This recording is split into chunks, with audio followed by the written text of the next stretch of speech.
Let's talk. We've talked about him passing away. We've talked about our favorite songs off of his first 5 albums. Um, Tell me what your thoughts are on his impact on the hip hop culture, whether it's back in the early 2000s or even today. Do you feel like there are some artists that take some of their pages from DMX's book? What are your thoughts? DMX is one of those rappers, I think, that he's kind of like Pop, kind of like Jay-Z, Biggie. You can't duplicate him, right? But you can definitely be influenced by him. Like, he could definitely be an influence. And I think the biggest influence that he probably, you could say he had to the rap game was the fact that he was willing to get raw and real. Yeah. You know what I mean? Because he tapped into something that every human can tap into, regardless of race, gender, economic background. It doesn't matter the status of your life. You can understand, one, anger, right? Because there was a lot of anger in his raps, right? Two, the fact that he was getting deep within himself, or he tapped into depression, he tapped into basically the demons of the mind, right? And then I also think he tapped into grace.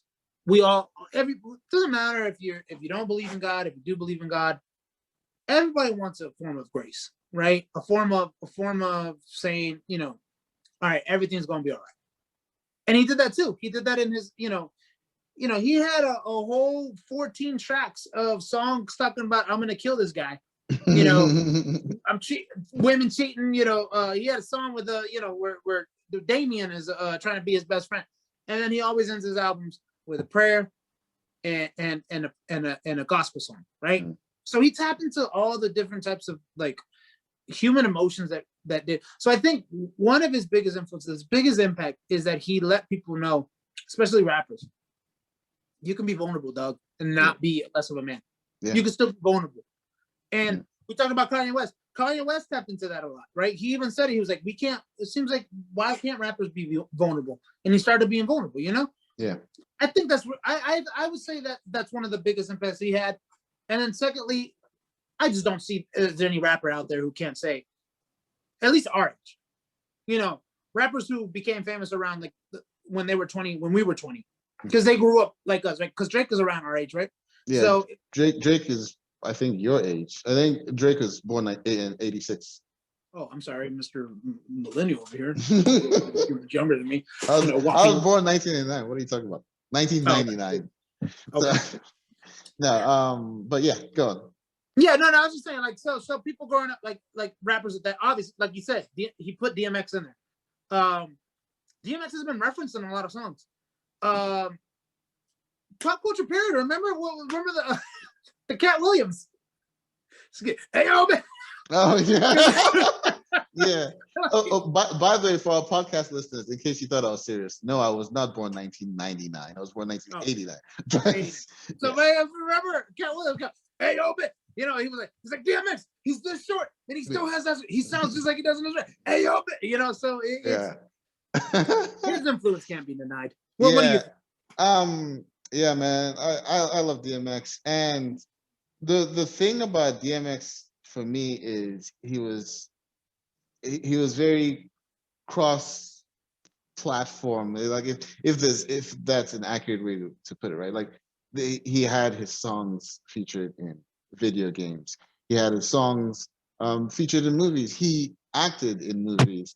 I was talking about Party Up, up in here, used in different used in all these parties. Deadpool. Predominantly white people parties. What were you saying?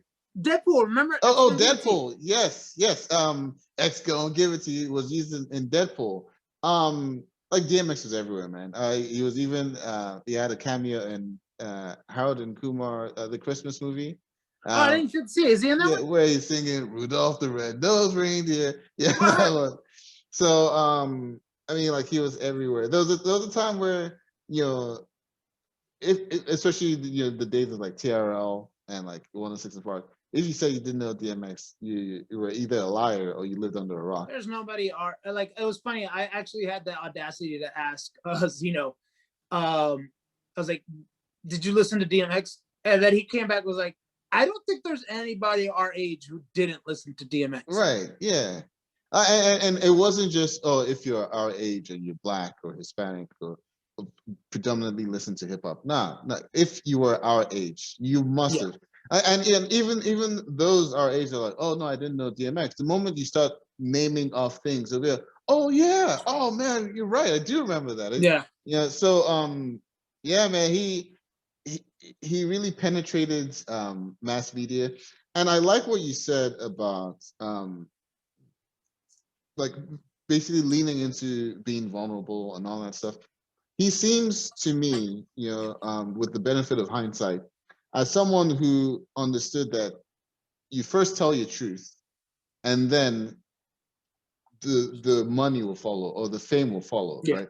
He wasn't, and I don't want to name too many names, but there are a lot of artists out there who like look at the landscape and say, okay, this is what works right now. This is what the TikTok fans want, or this is what so and so fans want. So let me cater my music to that. And they kind of go away from their original, thought process or whatever. And from a business standpoint, that kind of works. For Drake's perspective, it really works. That's why he's been consistent for 13 years. Whereas DMX was the kind of guy who was like, look, I'm just gonna tell it as raw as I know it. I'm just gonna, the lyric he said, which is like really gruesome. I'm just gonna say these things, and I have faith that what I'm saying resonates with people, and it resonated a lot more than I'm sure he could have imagined. So I think that's what many people really liked about DMX. He seemed very authentic. He wasn't like, I'm putting on the show.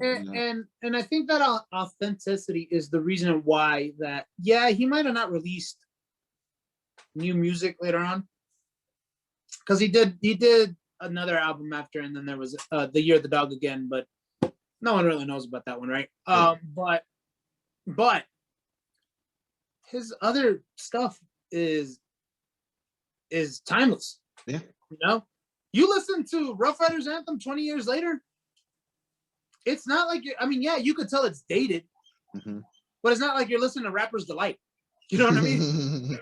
You could still. It was funny. It's crazy. You know what song actually popped into my YouTube when I just typed in DMX, and then I started listening to some songs on my way to as most of you know, I'm an athlete. On Mondays I bowl, and I was on my way to bowl, and the song he did with Limp Bizkit, the Rollin' remix, where Swiss Beats bodied the beat, and I was listening to that one, and I actually shared it on Facebook. I think you saw it, right? I did see it, yes. But if you go back, that song, you can bump that song right now. But if you go back and listen to Limp Bizkit, you're gonna be like, we were really into Jinko pants and rap rock back in 2003, huh? Yeah. That authenticity, it means a lot to why he's remembered so fondly. We kind of touched on it early on before we started doing the top 5, but there is the clip on there's this clip I saw on Instagram, and I'm sure I'll see it on YouTube as well, of him performing at Woodstock 1999, and he actually released an album of his Woodstock 1999 performance, where it's just basically live studio album type of thing, but concert album type of thing. Man, in this video clip, you know how you tell flat earthers that the earth is round, because if you look off into a distance, you can start to see the curvature of the earth.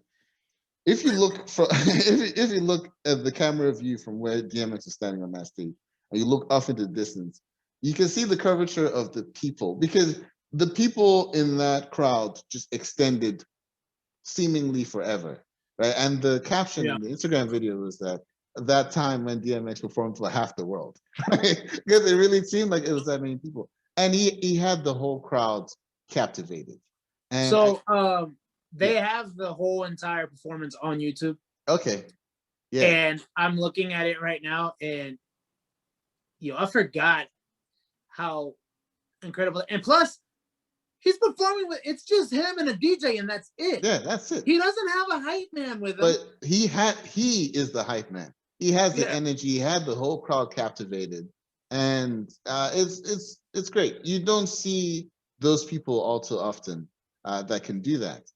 You mentioned earlier that to you this was on par with like the death of Michael Jackson. I think maybe amongst hip hop heads, yes. Personally. Yeah, I think amongst hip hop heads, well, not even just you. I think a lot of hip hop heads probably agree with you that it is that kind of weight. I think the only problem with that analogy for more people would be that Michael Jackson was around for decades, like literal like 30 plus years. Let me clean that up a little bit. What I mean by that is, I remember when Michael Jackson died.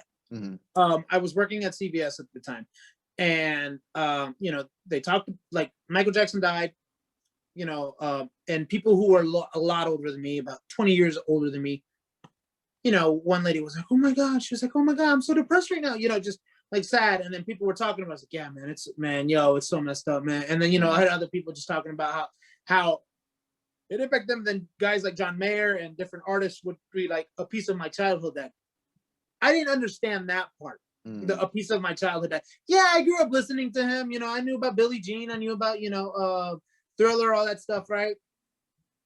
But now I know what they meant. Yeah. Because of the impact that he had on my childhood. This I think resonated. The impact that he had on people our age is reminiscent. This resonated with you on that level. Yeah. Those people saying, yeah. I think now for me, I did feel like a lot of those people when Michael Jackson died. I think just generally because of, I think from a cultural perspective, Nigeria is a little further back music-wise. I think like the stuff that's like hot here, May of '96 might be hot in Nigeria in like '98 or something. Yeah, what's it called? Zino told me during pre-production that Hot and Her just barely got made it to Nigeria. Oh yeah, it's number 5 on the Nigerian Top 100. No, I'm kidding, but like Michael Jackson was like universal, and like he was really big in Nigeria. Like I remember Michael Jackson very well in my childhood, so it did resonate with me on that level. It wasn't like some old person's music to me at that time. The DMX thing, yes, it definitely hit hard too. I would say the closest I felt to how I felt when Michael Jackson died was probably, and I didn't expect to feel this way, when Kobe died. And I did not expect to feel that way. Though. I get it. I get what you mean. Yeah, because he was like an ever-present fixture in all the time that I've been watching basketball.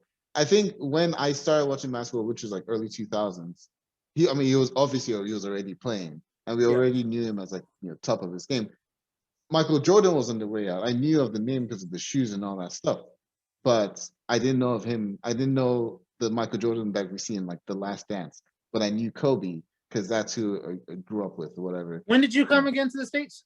2003. But I've been watching basketball since like 2099. Basketball is like. But really I want to know, when did Space Jam make it to you? Oh no, I saw Space Jam like 97 or whatever. So so we knew he was big just from context of the movie, but like we didn't know Michael Jordan like that. But Kobe was like the Michael Jordan for me just because of when I got into basketball. And that's what I think. You know what? That's even a better example of it. Yeah. Like DMX musically was my Michael Jordan. Right.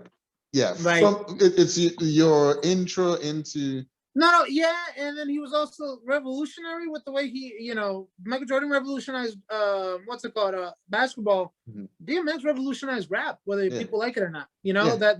That whole grimy stuff.